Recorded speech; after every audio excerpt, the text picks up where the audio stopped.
Assalamualaikum semuanya. Selamat datang di Kisah Berawan, channel yang memberikan kisah nyata dan menarik untuk dibahas.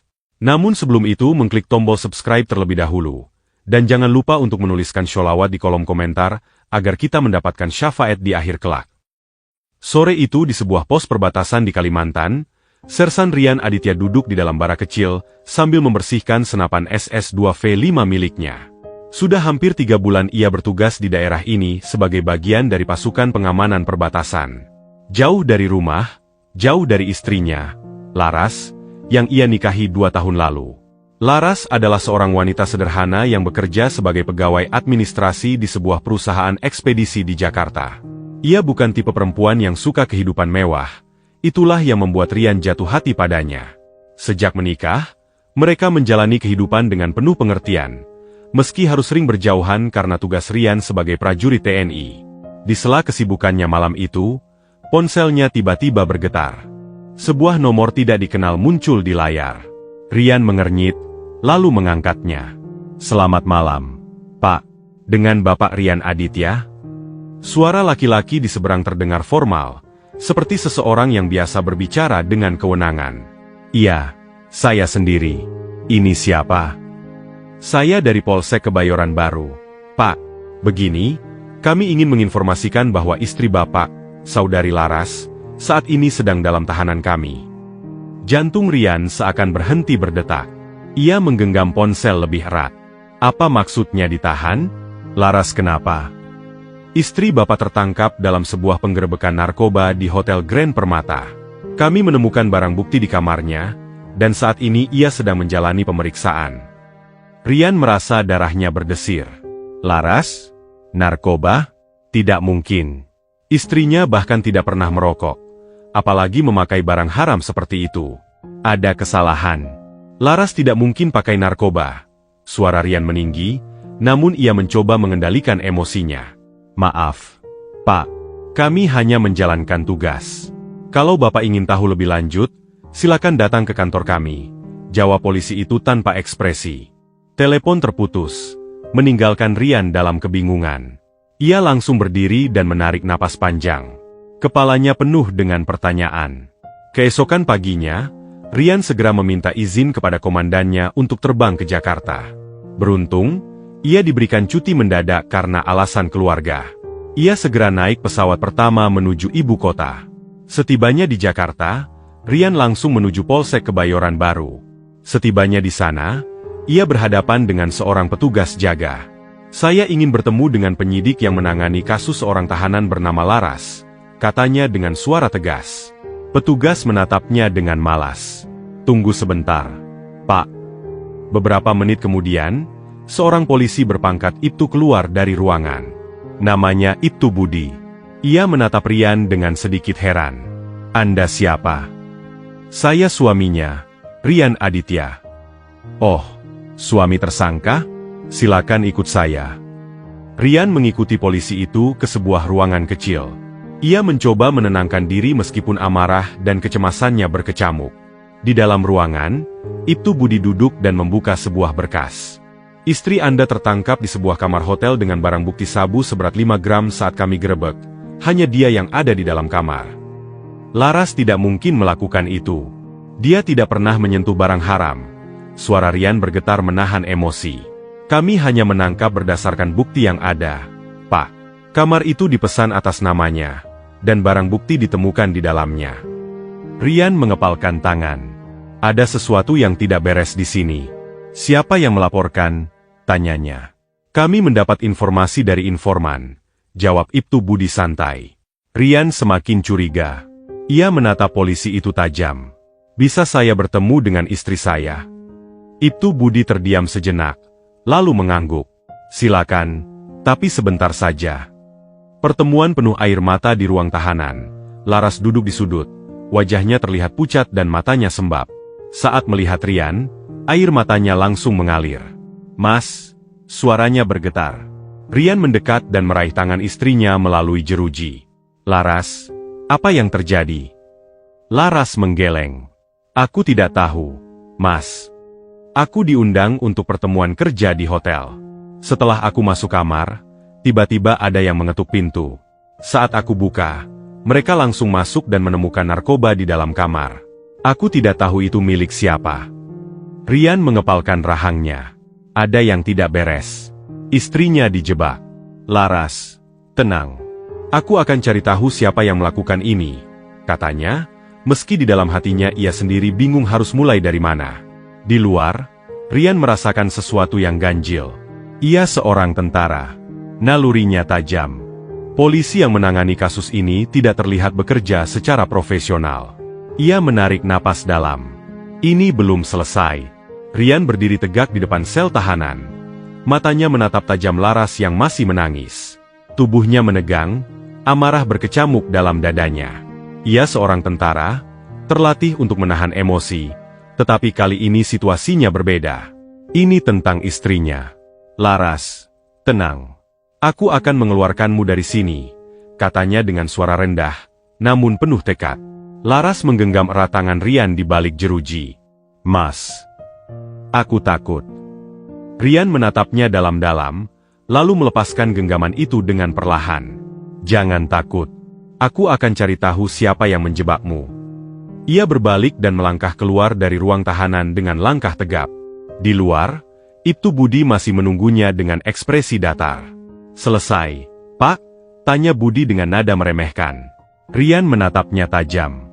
Saya ingin berbicara dengan Kapolsek. Budi terkekeh kecil. Kapolsek sedang sibuk. Pak, kalau mau urus administrasi penangguhan tahanan, silakan datang besok dengan pengacara. Rian mengepalkan tinjunya. Ia bisa merasakan ada permainan kotor di balik ini. Polisi di sini tidak tahu bahwa dirinya adalah seorang tentara. Mereka menganggapnya hanya seorang warga sipil biasa yang tidak punya daya. Ia melangkah maju mendekati Budi, berdiri tepat di hadapannya. Matanya menyala penuh amarah. Jangan coba-coba bermain dengan saya. Suaranya berat dan dingin. Budi terlihat sedikit terganggu, tetapi tetap menjaga sikap santainya. Saya hanya menjalankan tugas. Pak, kalau tidak terima, silakan gugat melalui jalur hukum. Bra! Dengan cepat, Rian menggebrak meja di depan Budi dengan keras. Seisi kantor mendadak sunyi. Semua mata tertuju padanya. Aku bukan orang bodoh. Aku tahu istri aku dijebak. Suaranya menggema di ruangan. Beberapa polisi yang berada di sekitar mulai mendekat, bersiap menghadapi Rian jika situasi memburuk. Budi menyipitkan mata, terlihat tidak nyaman. Pak, tenang. Ini kantor polisi, bukan markas tentara. Jangan bikin keributan. Aku minta kamu keluarkan Laras sekarang juga. Kalau tidak, aku akan buat kalian menyesal. Rian menunjuk tepat ke wajah Budi. Budi tersenyum sinis. Ancaman, ya? Berani sekali Anda mengancam polisi. Rian mencengkeram keras seragam Budi dan menariknya mendekat. Aku tidak mengancam. Aku memastikan. Suaranya seperti gemuruh petir. Para polisi lain langsung bereaksi. Lepaskan dia, Pak. Salah satu polisi berseru sambil meraih pentungan. Namun sebelum mereka bisa bergerak lebih jauh, Rian mengeluarkan kartu identitas militernya dan melemparkannya ke meja. Semua yang ada di ruangan itu terdiam. Budi mengambil kartu itu dengan tangan gemetar dan membacanya. Wajahnya yang tadinya angkuh mendadak pucat. Sersan Rian Aditya. Bapak. Tentara? Suaranya mulai terdengar ragu. Rian menyeringai dingin. Sekarang kau tahu siapa aku. Beberapa polisi mulai saling berpandangan. Mereka baru menyadari bahwa mereka telah menangkap istri seorang prajurit tanpa menyelidiki lebih jauh. Rian melanjutkan dengan suara tegas. Aku tidak peduli dengan permainan kotormu, tapi aku janji, kalau sesuatu terjadi pada istriku, kalian semua akan berhadapan dengan militer. Budi menelan ludah. Ia tahu betul bahwa urusan dengan TNI bukan sesuatu yang bisa dianggap sepele. Tiba-tiba, seorang pria berseragam polisi dengan pangkat komisaris keluar dari ruangannya. Ada apa ini? Suaranya berat dan berwibawa. Budi segera berdiri tegap dan memberi hormat. Siap, Pak Kapolsek. Ini hanya sedikit kesalahpahaman. Kapolsek menatap Rian dengan tajam. Anda siapa? Rian mengambil kembali kartu identitasnya dan menatap Kapolsek tanpa gentar. Sersan Rian Aditya, TNI Angkatan Darat. Kapolsek menghela napas dalam. Ikut saya ke ruangan, katanya dengan suara lebih tenang. Rian mengikutinya masuk ke dalam ruangan Kapolsek, meninggalkan para polisi yang masih terdiam di luar. Kapolsek, Komisaris Sudarmaji, duduk di balik mejanya dengan wajah serius. Rian berdiri tegak di hadapannya, masih dengan ekspresi marah yang sulit ia sembunyikan. "Apa maksud Kapolsek menangkap istri saya tanpa bukti yang jelas?" tanya Rian dengan nada menekan. Sudarmaji menyandarkan tubuhnya ke kursi, melipat tangannya di atas meja. Ia tidak menunjukkan ekspresi bersalah, justru terlihat tenang. "Sersan Rian, saya mengerti perasaan Anda, tapi kami hanya menjalankan prosedur. Istri Anda tertangkap dengan barang bukti narkoba di dalam kamarnya. Dan saya yakin dia dijebak." Rian membalas cepat. Dia bukan pemakai, bukan pengedar. Sesuatu yang tidak beres sedang terjadi di sini. Kapolsek menghela napas panjang. Ia melirik Ibtu Budi yang berdiri di sudut ruangan. Sekilas ada isyarat di antara mereka, sesuatu yang tidak lepas dari pengamatan Rian. Sudarmaji kemudian menatap Rian dengan tatapan lebih tajam. "Dengar, Sersan. Saya paham bahwa Anda seorang tentara. Saya hormati institusi Anda, tapi ini masalah kepolisian. Jika Anda ingin membela istri Anda, silakan ikuti prosedur hukum yang berlaku." Rian mengepalkan tinjunya. "Prosedur hukum? Sejak kapan prosedur hukum membiarkan polisi menangkap orang tanpa penyelidikan mendalam?" Budi menyela, dengan nada menyindir. "Pak Rian, kalau Anda merasa ada ketidakadilan, silakan bawa pengacara. Tapi untuk saat ini, istri Anda tetap dalam tahanan." Rian menatap mereka berdua. Nalurinya mengatakan bahwa ada permainan kotor di balik ini. Ia seorang prajurit, terlatih membaca situasi. "Jadi kalian berdua bekerja sama?" tanyanya dingin. Sudarmaji mengangkat alis. "Hati-hati dengan tuduhan Anda, Sersan." "Tidak perlu hati-hati jika saya sudah melihat ada yang tidak beres," balas Rian tajam. Kapolsek tersenyum tipis. "Anda tahu, tentara seperti Anda bisa saja dianggap mengganggu penyelidikan. Jangan sampai ada masalah lebih besar yang timbul hanya karena emosi pribadi." Rian menahan napas, berusaha mengendalikan amarahnya. "Aku akan cari tahu siapa yang menjebak istriku. Jika aku menemukan bukti bahwa kalian bermain kotor, aku pastikan kalian akan berhadapan dengan hukum militer." Sudarmaji tetap tenang. "Silakan. Tapi sampai saat itu terjadi, istri Anda tetap di sini." Rian menatap mereka satu persatu, lalu berbalik dan melangkah keluar dari ruangan dengan geram. Saat pintu tertutup, Budi menoleh ke Kapolsek dan bertanya dengan nada khawatir. "Pak, bagaimana ini? Kalau dia benar-benar menyelidiki, bisa repot." Kapolsek menyeringai. "Jangan khawatir. Kita pastikan dia tidak bisa mengorek terlalu dalam." Budi tersenyum licik. "Saya akan urus bagian itu." Di luar ruangan, Rian menghela napas panjang. Ia tahu, pertarungan ini belum selesai. Justru baru saja dimulai. Keluar dari ruang Kapolsek, Rian menggenggam ponselnya erat. Langkahnya cepat. Pikirannya berputar mencari cara untuk menyelamatkan Laras. Ia tahu berhadapan dengan polisi nakal seperti ini tidak bisa hanya dengan argumen. Mereka bermain kotor, dan satu-satunya cara menghadapi mereka adalah dengan tekanan yang lebih besar. Begitu tiba di halaman kantor Polsek, Rian langsung menghubungi seseorang yang bisa membantunya. "Halo, Danang?" Suara Rian terdengar dingin. Di seberang telepon, sertu Danang, rekan satu angkatannya yang kini bertugas di Kodim Jakarta Selatan, menjawab dengan nada terkejut. "Rian? Bro, lu di Jakarta? Ada apa?" "Ada masalah besar. Istri gue dijebak pakai narkoba dan sekarang ditahan di Polsek Kebayoran Baru. Polisi di sini main kotor. Gue butuh bantuan." Suara Rian terdengar tegas, tanpa basa-basi. Danang terdiam sejenak, lalu suaranya berubah serius. "Berani mereka main kotor sama istri prajurit? Tunggu, gue panggil anak-anak." Sambungan terputus. Rian tahu, dalam hitungan menit, teman-temannya akan datang. Ia tidak sendiri. Amukan di kantor polisi. Rian kembali masuk ke dalam kantor Polsek. Kali ini, ia tidak datang dengan sikap sabar.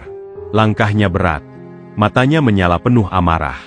Di dalam, Ibtu Budi masih berdiri di dekat meja administrasi, berbicara dengan beberapa anak buahnya. Saat melihat Rian kembali masuk dengan wajah penuh amarah, ia mendengus. "Pak Rian, saya sudah bilang." Brak! Sebuah meja terguling saat Rian menendangnya dengan keras. Semua orang di ruangan itu terkejut. Beberapa polisi refleks meletakkan tangan di pinggang mereka, mendekati senjata. Rian menunjuk langsung ke wajah Budi.